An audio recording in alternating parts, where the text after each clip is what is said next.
Alright, so without a doubt, this year's CES turned out to be super exciting with the release of a host of new and exciting technology. But like last year, it seems as though we'll continue to see a shift in terms of what gets shown, with both Apple and Samsung reserving their device announcements for their own conferences later this year.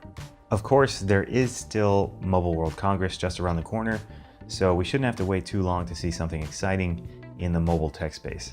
Needless to say, there were still plenty of great phone-related tech announcements this year from several industry players. So initially, I wanted to go over the top 5 CES announcements that got me really excited about tech this year. But I have to say there was really only one announcement that got me super pumped. So today, I'm going to focus on that. First and foremost, I have to say that after phone tech, one of the most exciting areas of technology for me has to be virtual and augmented reality. The amount of progress being made in VR over the last few years is absolutely astounding. We're seeing a ton of investment now from companies across so many different industries, including HTC themselves with their Vive X accelerator program. So you can understand why I was especially excited to see HTC announce the long-anticipated upgrade to the original HTC Vive, the Vive Pro. Now in terms of specs, an upgrade these days isn't really an upgrade if the numbers don't get bigger. And the Vive Pro actually delivers on that front with an estimated 78% increase in resolution over the current gen model. The new dual OLED displays are rated at 615 ppi, which should help to further reduce that screen door effect that some people notice with current gen VR. Some other features that help improve the overall experience are the welcome addition of the built-in headphones and a newly designed head strap that should provide a more balanced and comfortable fit. On top of this, the entire device is also a bit lighter and should make long play sessions more tolerable.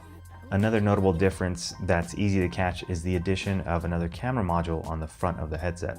Now, we all know that on the current Gen Vive, that camera is there to assist with headset tracking as well as provide users with the chaperone feature that prevents you from running into walls or your furniture in your play area.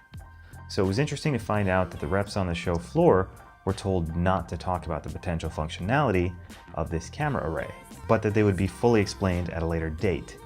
So sure enough, at a recent show dedicated to the Vive Focus and Pro, HTC Vive Vice President Raymond Powell sat down with Engadget and finally revealed what the camera array was all about. Basically what he said was that the secondary camera is actually a low-resolution depth sensor, like the one that's on the new iPhone X. Now he said it's there for the chaperone system, but it's also there to provide the possibility for developers to enable enhanced hand tracking with individual finger tracking as well.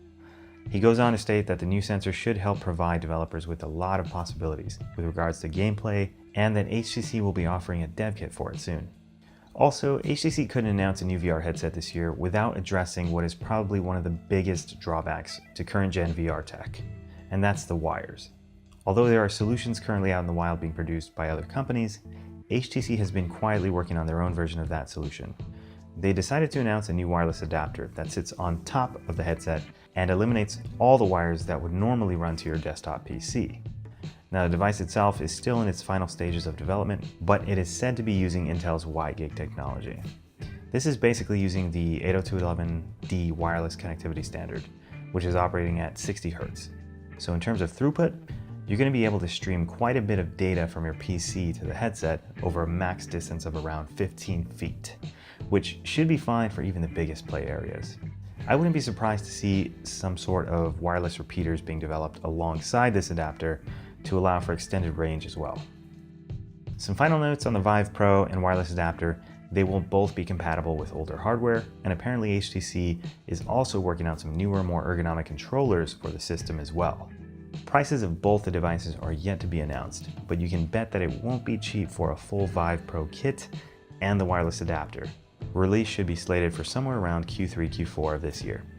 So that's it. My favorite announcement of CES by a long shot was the HTC Vive Pro, and it's got me super excited for what's in store later this year.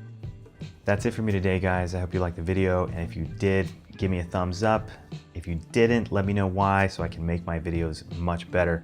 If you really like the content, make sure you subscribe because there's going to be more coming down the road. Thanks, guys. I'll catch you later. Peace.